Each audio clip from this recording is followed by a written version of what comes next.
All right, recording has started. So got a Friday, closing in on this weekend. You guys have this template on your desk. This is called Benham's disk.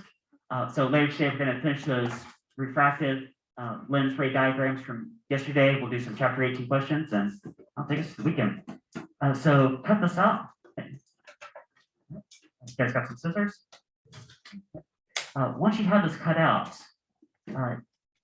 also, okay, so take one of those scraps from the margin that they cut and cut a small rectangle, maybe about this big, something like this. Okay. Take that rectangle and curl it into a cylinder type shape like this that you're going to use as an axis. Okay. Punch a hole right in the middle of your Benham's disc. Push it in there, and let's make like a nice top shape. Now, actually, the one I've got right now worked really well when I made it yesterday, and the more I've been using it, it's been kind of wearing out because it's just like paper. But you guys make one now work pretty well when you give this a spin. Now, recap with you guys the physics principles of making a pretty good top. This central axis, the reason you want to use a pretty small piece of rectangle paper is if you have something that's too big, let's say it's either too massive or too long or some combination of those. If you have too much mass that's too long in the middle, it'd be sort of equivalent to like trying to spin this pen on its axis. Not really that stable, not going to spin too well. But if you can get more mass proportionally in the actual disc part, which would mean you make it like less mass and like a shorter length for the axis, then that would give it more rotational inertia, which then if you spin it, has more angular momentum, same proportional to the mass. Yeah. Oh, okay. Actually, that's not too bad. It's not as good as it started out being, but I think it's a spin. Okay. Now, what's the point of this? Because I see different lengths of these ridges here. Okay. What's it supposed to do? Now, if you give it a good spin, you have a pretty good top. You might be able to see some different colors on this. Right? No, this is an illusion. Obviously, it's just black and white. But the idea has to do with, I'm going to flip my screen over so you guys can see a video version of this too. The idea has to do with that color doesn't really exist in the physical world. It's just different wavelengths of light that our brain interprets in a certain way. So let's give this thing a spin and see what it's going to kind of look like.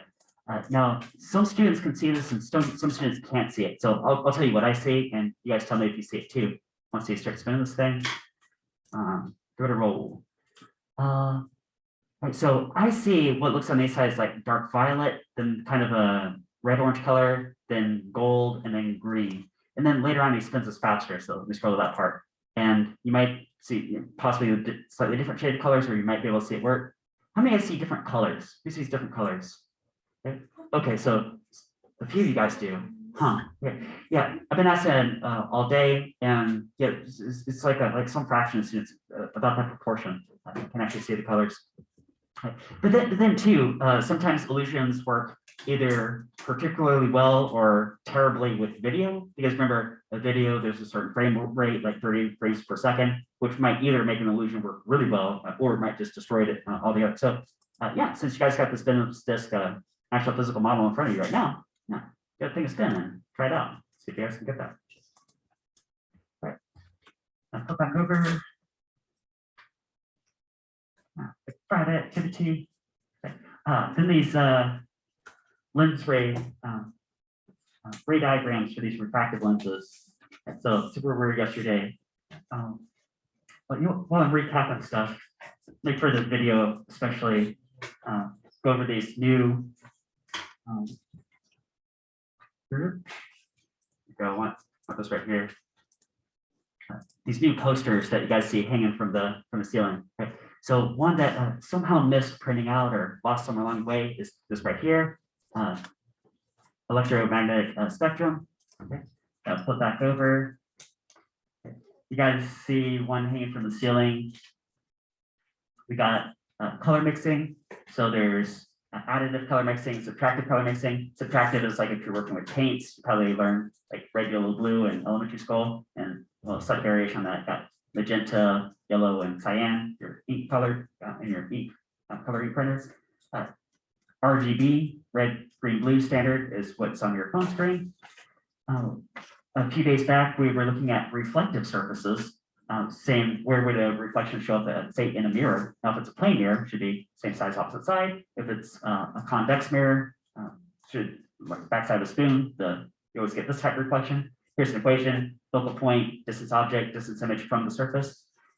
If you have a concave mirror, you can get different results depending on where the object is located relative to the surface and the focal point. Okay. And then yesterday, talked a lot in class about refraction. Snell's law will tell you the angle that a light ray will refract at, going from one transparent medium to a different type transparent medium, based on the index of refraction of that particular medium. And here's about where we got yesterday. Right, so we got through some of these refracting lenses, ray diagrams, and then bell rang on us. So we're looking at refracting lenses. I have an example right here, like a magnifying glass. Okay? Now, actually, this top one that we did do yesterday, it's an example of that. So this magnifying glass has some associated focal point, and as long as the object that you're trying to magnify is within that focal length, you guys can see right there. It's like it'll magnify that. So layer 2. All right, go. Oh, look at this. That's exactly what we got right there. So here's an eyeball looking this way. Right, the image is blown up compared to this object, right, following these rays. The other one we did right before the bell yesterday was what if an object is outside the focal lens? Might do something more like this, inverted real image. Let's go on to what if the object is right on top of the focal point? So mark this out. Let's go about. Get some. Now remember, for these refractive lenses, I'm actually going to draw 2 focal points because the light might be going right to left or left to right and be symmetrical either way. Okay, so what if we have an object like right here? Let's got an object. Okay. What's this lens? How's this lens going to redirect those light rays? Okay. Now, of course, they're just like all these we've been doing. There's like a billion light rays bouncing every which way direction, but we only need to follow a couple of them to figure out the story. So let's have one ray going parallel to the ground, skirting the top of this guy's head. Okay. That's going to get refraction, one way or another. Eventually, you get refracted through this focal point, just like that. Okay. And for refractive lenses, remember another rule says we're going to go from the top of the head through the center of the refracting lens. It's not that like this, okay. And that'll just keep on going forever like that. Do you guys notice that this line and this line are parallel to each other? I said like parallel. Okay. So let's keep going like that forever. So maybe if you wanted to take an object and like project it like that, or you know what else this could be too is the light rays might be going left to right, but they might actually be going right to left. So what if you interpreted it that way? You know what this could be? Maybe there could be maybe a light, or let's say the sunlight from like infinitely far away, because like parallel rays, and then you got this concave lens. That's what this is, concave lens, a converging lens right here. Isn't that going to focus all the light rays onto a single point? Okay. If you guys have ever tried to start a fire with a magnifying glass, that's this picture right here. This is the explanation for that. We're taking all the sunlight and redirecting it to a single point. Yeah, that's what's going on. So you'd be hitting the focal point of that magnifying glass. Okay, and one more. Let's do a diverging lens, because the 3 that we've done so far, the 2 yesterday and this one here, are all converging lenses. Okay. Let's do a diverging lens, where instead of coming together, the rays like spread apart going through this. So I still need to give this a focal distance, or some focal points. For focal point. Okay. Let's put an object, right here. Try something out. Object. Right. And follow some, and let's say I'll draw an eyeball too. So there's an eyeball over here.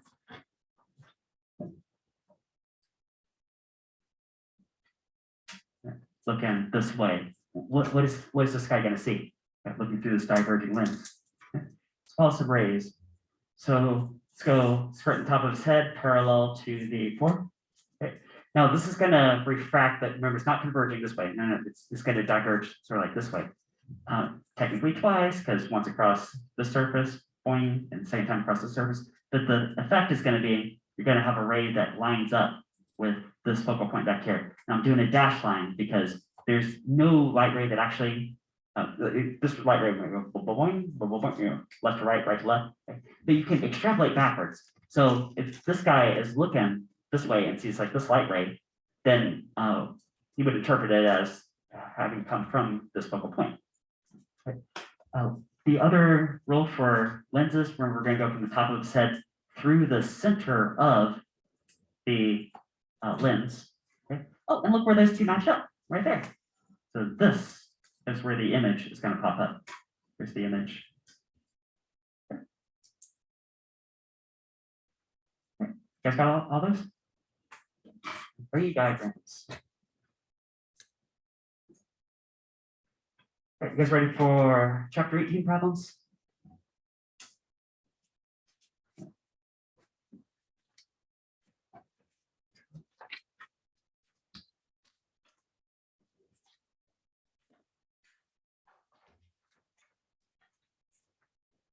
So chapter 18, let's look at these formulas. Like, oh, here's Snell's law, right? Looking at that yesterday. Snell's law tells you how the angle is, of refraction based on the angle of incidence. Also, if you know the index of refraction for each material, here's index of refraction, speed of light in a vacuum compared to in the material. Okay. This formula, something to do with sine of a critical angle. You guys remember critical angle? So if you're refracting light, it's at some point the angle of refraction is going to go to 90 degrees and you'll get total internal reflection after that.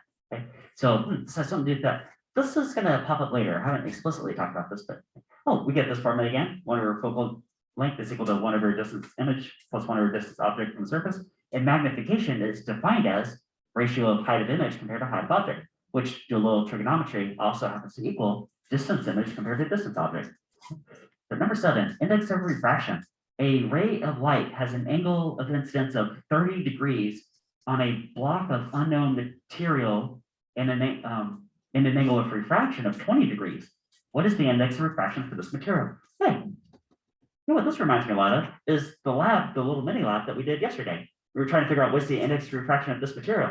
And the procedure we did was pretty much this right here. We were shining the laser light through. We were taking this protractor and measuring some angles. And so let's say we grabbed all that data and they just handed it to us at number 7. So let's go solve the rest of this. Number 7. Now, you guys can see this. Just aside for a moment. I definitely want to draw a picture for this so you can see for sure exactly how those numbers line up with some physical scenario. Okay. You guys know I need a normal line. So there's my surface between, say, I'm going to call it air and glass. It says some unknown material. Different kinds of glass have different indices of refraction. Let me pause this. All right, and we're back. So I'm going to call this material glass just because different kinds of glass have different index of refraction. So might be something like that. I need a normal line. Guess we're a normal line that I'm going to measure the angles with respect to that can feed into Snell's law. This is going to be a Snell's law kind of question. And they said the angle of incidence was 30 degrees. You know, I got a protractor, so may as well measure that exactly. Here's 30 degrees from the normal. Right here. Zoop, just like that. 30 degrees. Okay. And the angle of refraction was measured as being 20 degrees. So 20 degrees, zip, right there. Gonna refract and down like that. 20 degrees. Okay. So what is the index of refraction of this material? Oh, let's do Snell's law. N1 sine theta 1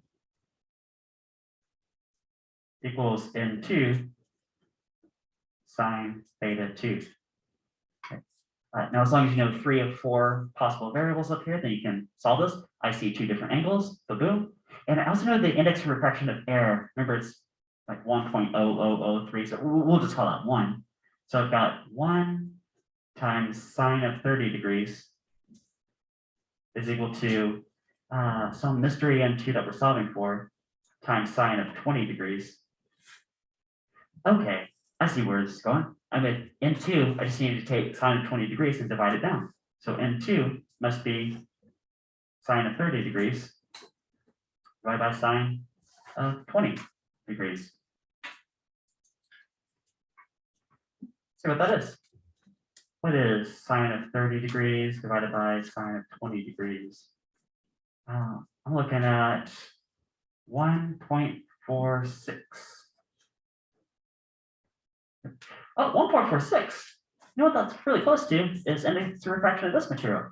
Now, been running that demo experiment all day yesterday and get a little bit different numbers, but some classes it's been like 1.4, some it's like 1.6. What was it for you guys yesterday? What did we get for index of refraction?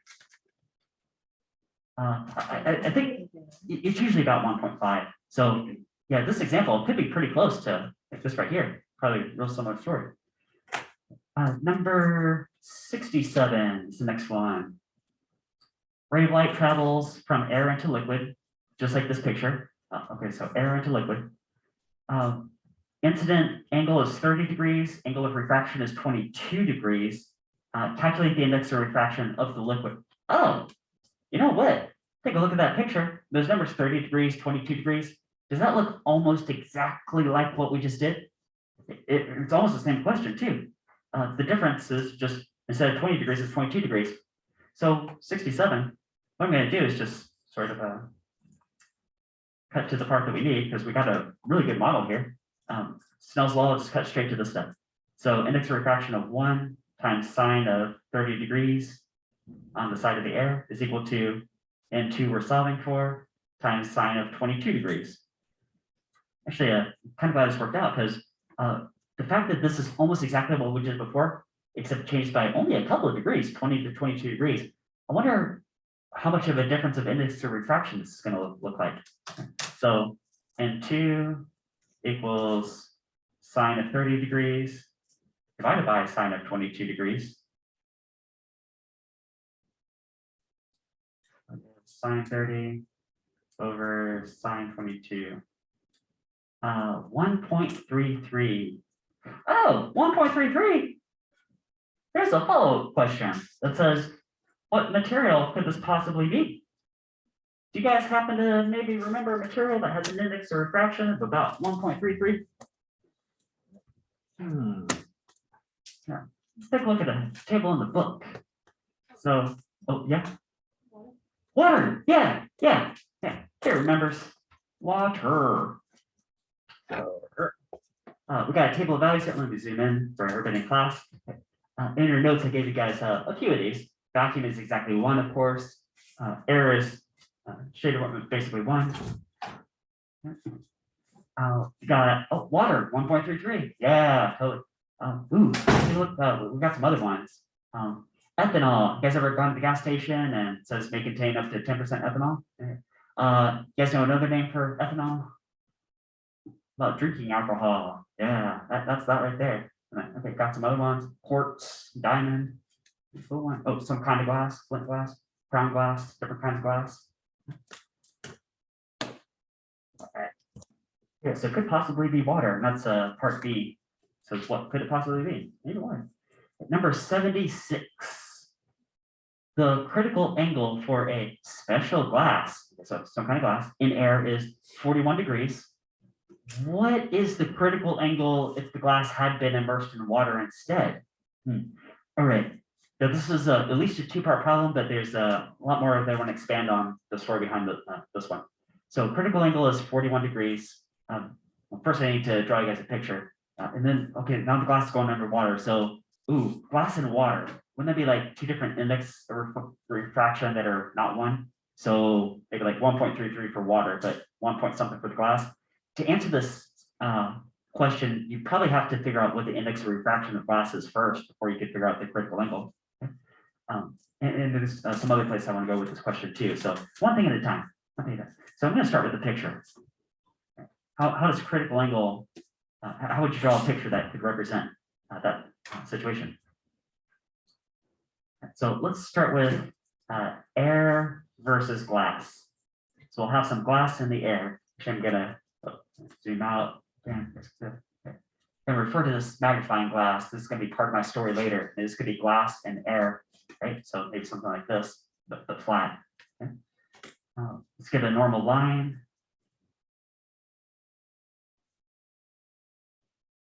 -90 to, right. And said critical angle was 41 degrees. Okay. Here's what that means. So if you look at this point where the light might be emerging from the glass back into the air, for example, something like that. If I measure off 41 degrees, zero this out, sweep off 41 degrees, that's like right there. Okay, so for this 41-degree angle, if that is the critical angle for this particular glass, then how would the light refract out? The fact that it's the critical angle means that it would be just at the tipping point where it would no longer refract. Maybe I'll sort of represent that by like a line that runs nearly parallel to, right? So if you did like 35 degrees, it might refract out kind of like this, or it actually would. If you do like 45 degrees, like this, 45 degrees, would there be any refraction at all? No, because we're at the critical angle, we're at the tipping point. There would be total internal reflection, right? You did like 45 degrees, it'd be total internal reflection. You guys remember that? Total internal reflection? There'd be no refraction at all. There's a story that goes with this too. What if you're a fish swimming around like right here? You're a fish. Okay? And let's say there's a boat like over here. Would the person in this boat ever be able to see this fish right here? No, be like permanently out of their sight. Okay, so that's part of the premise. So critical angle. Well, let's run to Snell's law. So n1 sine theta 1 is equal to n2 sine theta 2. Could I know 3 of these 4 things? Okay. Well, I know index of refraction of air is 1. Maybe I'll just the side of air. Okay. So 1 for index of refraction of air. We're trying to figure out what is the index of refraction of this glass, and I see this. Well, I see this angle is 41 degrees, so maybe I can plug that in here. 41 degrees. Okay, so see pop, pop, pop. I see this equation coming together. Okay. Now here's the critical thinking part. Wonder how many guys are going to figure this out. What angle goes right here?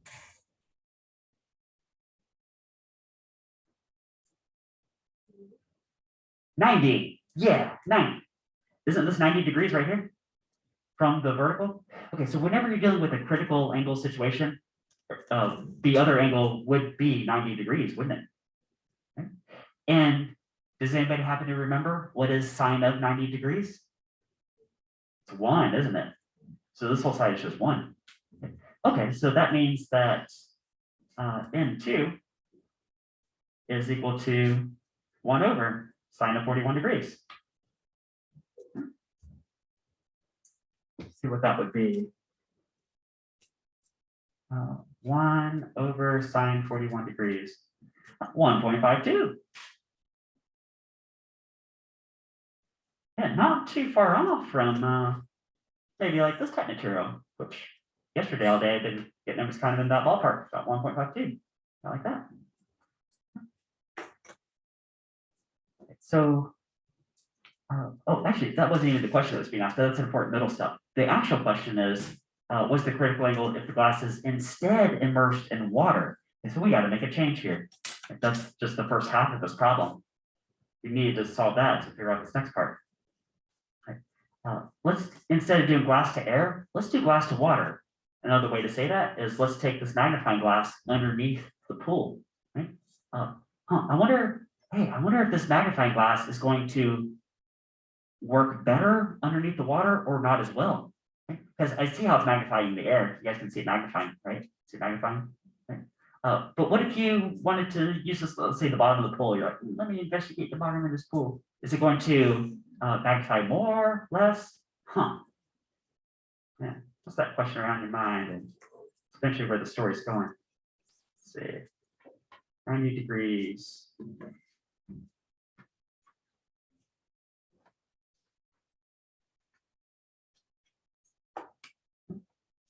And so let's do water versus glass.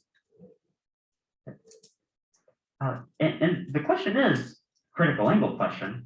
Okay. So I can use what I have up here as a model and say, well, if it's going from the glass to the water for the critical angle, would have something to do with this angle refracting out basically at 90 degrees again.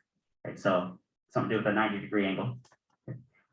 But what do you think the ray is going to look like coming from the glass? Is it going to be really steep like this compared to the old 41 degrees, or is it going to be like a big angle compared to 41 degrees? What do you guys think? Let me sort of cheat a little bit. I mean, I know the answer because I've been teaching this all day. Here's what's eventually going to look like. It's going to be a wider angle than 41 degrees. I'll label it theta C. Good critical thinking type question. Let's go back to Snell's law and figure out just what that is. How many degrees?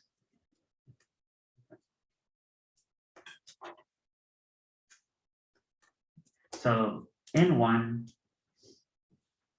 sine theta 1 equals N2 sine theta 2. Maybe the subscript 1 might refer to water. So I know what index of refraction of water is. It's 1.33. Right. We saw that earlier. We saw that in the table. It's sine of 90 degrees, which of course is 1. You guys told me that. Is equal to N2. N2. That's why we did the first half of this, to figure out what is the index of refraction of glass. That's what all this work was about. I can just pop in right here, 1.52 times sine of, and this would be the critical angle that corresponds to all that. Yeah. There's that. All right. All right. So let's see, rearrange this algebraically a little bit. You guys know sine of 90 degrees, of course, is equal to 1. So we got sine of the critical angle is equal to, this looks like 1.33 divided by 1.52. Now here's where I want to pause and show you guys a cool side story here. You guys see like all this algebra work we did to get to that point? That happens to be this right here. Look at that. Sine of the critical angle is the ratio of the indices of refraction. And we got water versus glass in this case. But that formula right there, you could have cut out a couple of steps. Theta critical equal, how many of you guys remember how to solve this? Inverse sine. Yeah, like how do you undo a square? You take the square root. How do you undo a sine? You do inverse sine. Yeah, inverse sine. It's going to be inverse sine of 1.33 on 1.52. Inverse sine. So inverse sine 1.33 on 1.52. 61 degrees. 61 degrees. Like that. That's all right. Okay, and that matches my picture here. So then what about my own side question that I keep going back to is, if you take this magnifying glass underneath the water, would it work, would it magnify more or less? Let's see, show of hands what you guys are thinking. I'll fill you guys in some detail. So how many of you guys think that this magnifying glass would work even better underneath the pool? Nobody say that? Who thinks it would not work as well? Okay, yeah, I see a bunch of hands. You guys are right. And I'll tell you guys sort of an extrapolation that would lead to that too. I used to teach a class called forensic science, and there were some physics applications, including Snell's law, and I'll tell you what that application was. So suppose you're a forensic scientist, and maybe there's some, I don't know, some crash somewhere, there's some like broken glass as part of your evidence. You get some little tiny shard of broken glass. You're like, where did this glass come from? If I knew that, that could help me solve this case. Hey, different glasses have different indices of refraction. Maybe that could be one material property that could let me figure this out. So you take this little shard of glass back to the lab, and what they do is they take this glass, they put in some kind of liquid, I think some kind of oil, I forget exactly what it was, this detail, but they change the temperature of that liquid, and that temperature changes the index of refraction of that liquid to pre-known values that are pre-measured. Now, if those indices of refraction exactly match, like the mystery shard of glass and that liquid, let's say they're both like 1.48 and they both match 1.48, then you will get no refraction at all. There would just be no refraction. And I'll tell you what that would look like. That would look, the shard of glass would look completely invisible. You wouldn't be able to see it at all. So, yeah, and that would be the point. You say, the index of refraction is like 1.48. Okay, so it seems like if the indices of refraction are closer in value, there's not as much refraction. Maybe there's not as much magnification if you have a converging lens. All right, so maybe the index of refraction of this is, I don't know, maybe like 1.5, for example. It might be pretty close to 1.5. For air, it's 1.0, and for water, it's 1.33. Yeah, you guys are exactly right. If you take this underneath the water, it actually does not magnify as well. It doesn't work as well underneath the water. And so we got one more problem from chapter 18. We're gonna have to save that one for Monday. We'll call that a wrap on today. Thank you for enjoying. Hope you guys have a great weekend.